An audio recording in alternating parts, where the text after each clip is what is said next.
Hi everyone, I'm Andy McClellan and welcome to my Andy Mac Drums channel.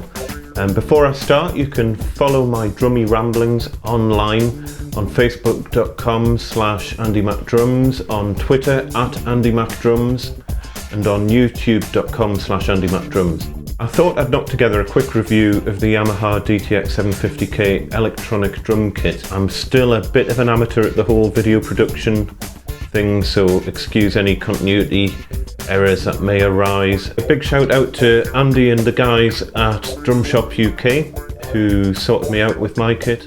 I can't say it enough, support your local drum shop.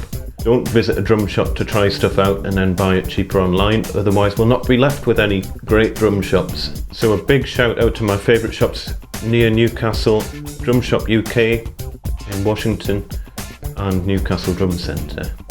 Hi guys. Anyway, I use my drums semi-professionally and needed a kit for practicing and teaching. The DTX750K is a pretty serious bit of kit.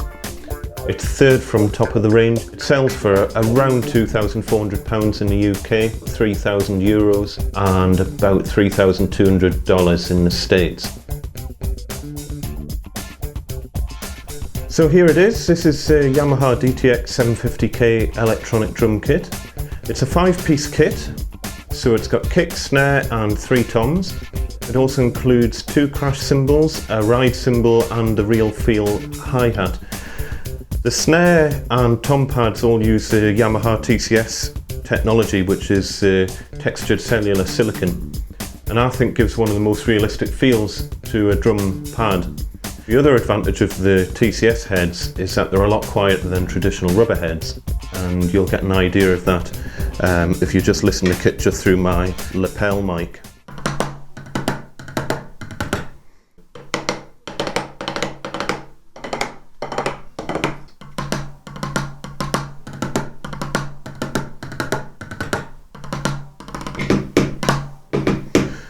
The loudest thing by far is the bass drum pad, which I'll come to shortly.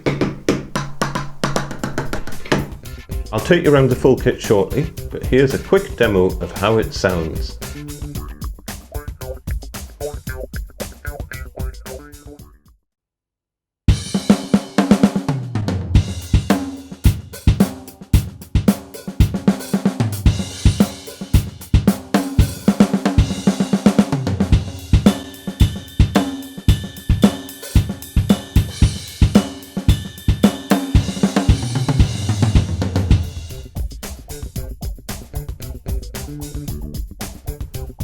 Before I start telling you about all the good stuff about the kit, I want this review to be as unbiased as possible, so I will get the cons out the road to start with.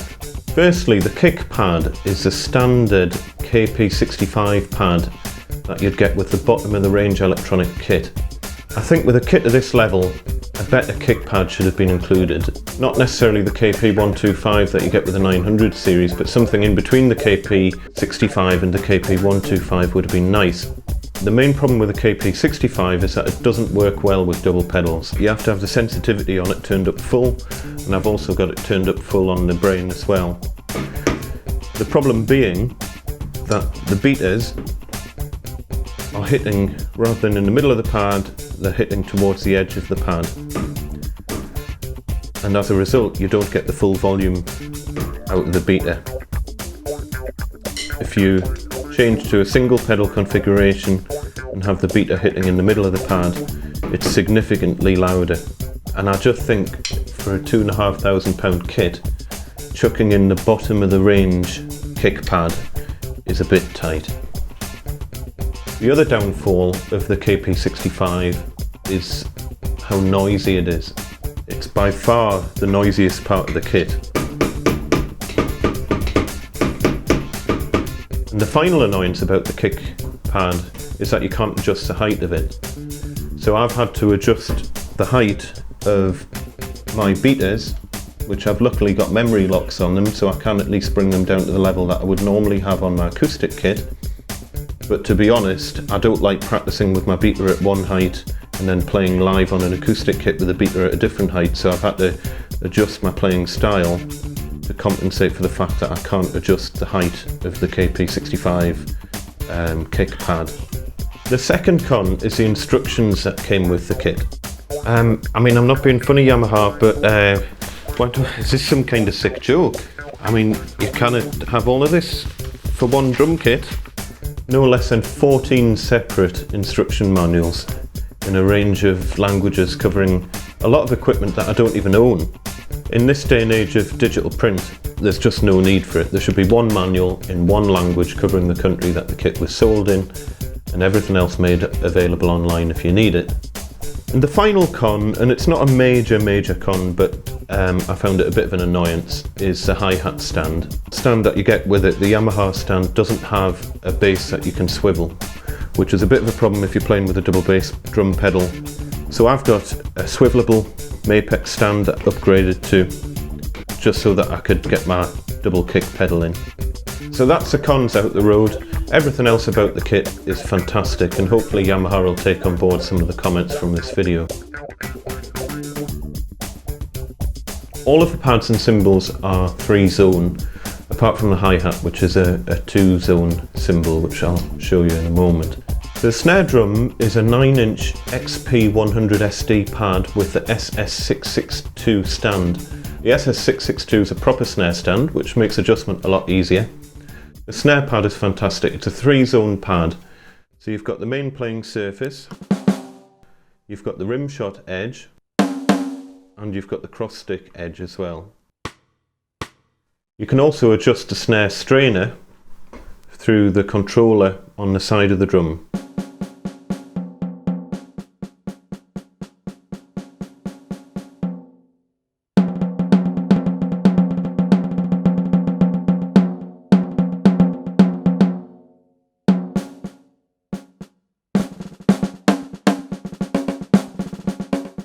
And you'll notice as well, when the snare is on,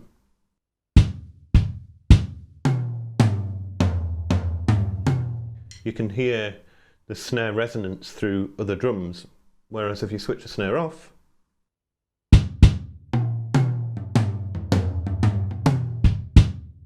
you don't have that snare resonance anymore. The toms are all 8-inch XP80 pads with the Yamaha ball clamp mounting brackets. As you can see, I just put the sticks down. You can move them pretty much any which way that you want. The pads themselves are pretty much the same design as the snare pad, but only without the snare strainer. So you've got the main playing surface, you've got the rim shot edge, and you've got the rim click as well. And that's the same on all of them. The kit comes with 3 cymbals, 2 13-inch PCY135 crash pads, and 1 15-inch PCY155 ride pad. Those come with the professional CH750 and CH755 brackets. The cymbal pads themselves are all 3-zone pads. I'll pop the headphones on.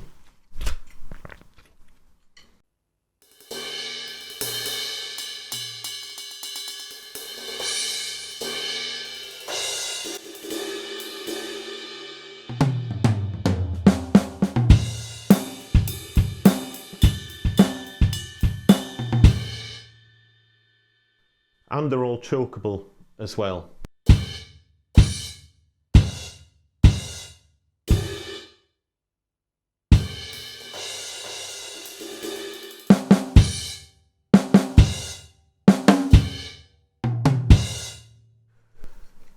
The hats are the 13-inch RHH135 real hi-hats, and as I say, I used them with the upgraded stand that's better suited to the double kick pedal. Effectively, it's just a single pad with 3 separate sensors. So the cymbal itself has 2 separate zones in terms of the bow and the edge.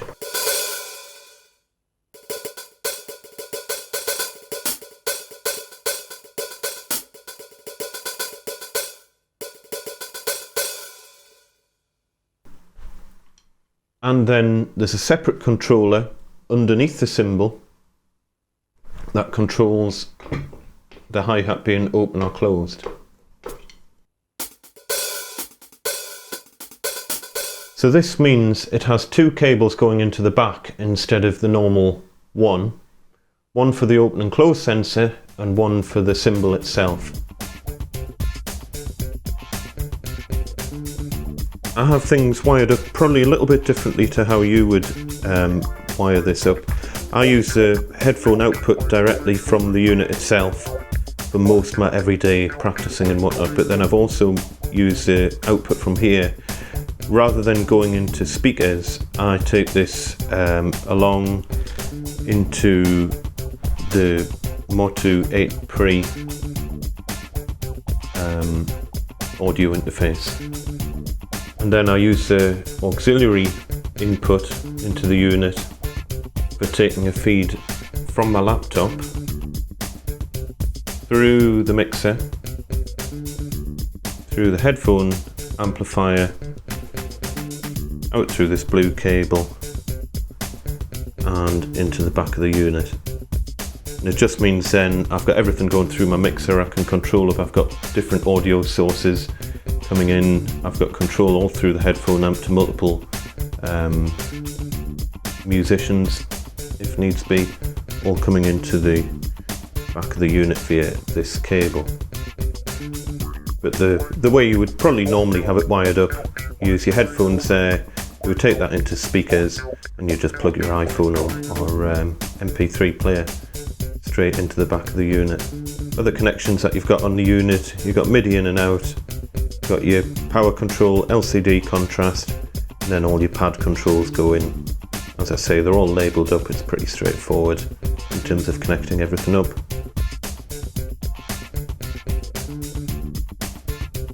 So the module itself, you've got a stick holder at the top, which is actually really useful.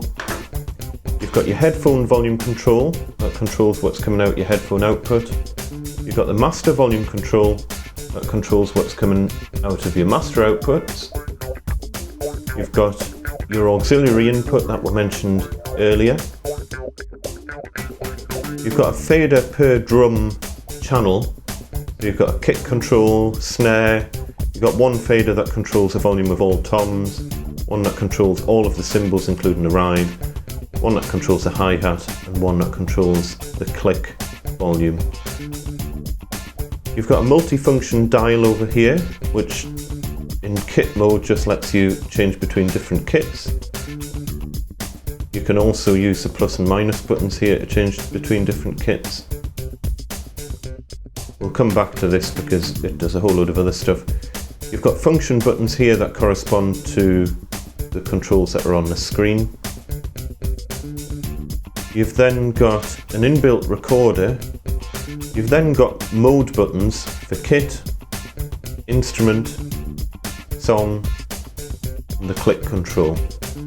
So the kit option lets you change between different kits.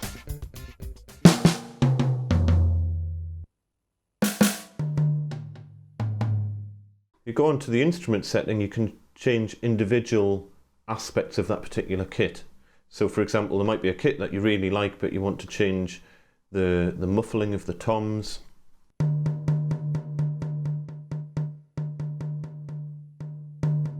Or you might want to change it so that the hi-hat is permanently closed. To do that, you just hit the drum that you want to change. With the hi-hat, I would change the clutch settings, and then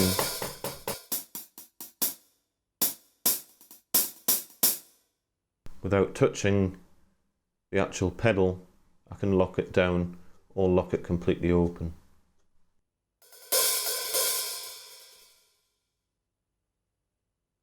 You can also change each individual sound of every kit as well. So again, I'm on the standard DTX700 kit here, go on to instrument, let's say I want a different snare. I can go through and more or less apply any sound to any pad. You get the general idea. In song mode, you can play along to your favourite cheesy rock track. And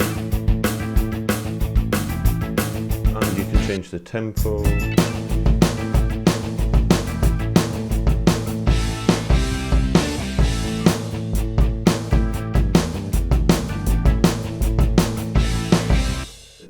tunes are horrifically cheesy.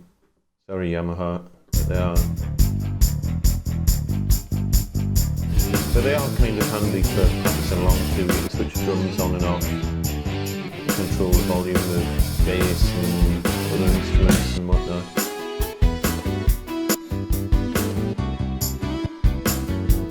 Anyway. And then you've got the click control, pretty straightforward. Press the metronome, adjust the speed, adjust the time signature. That's what it says on the tin.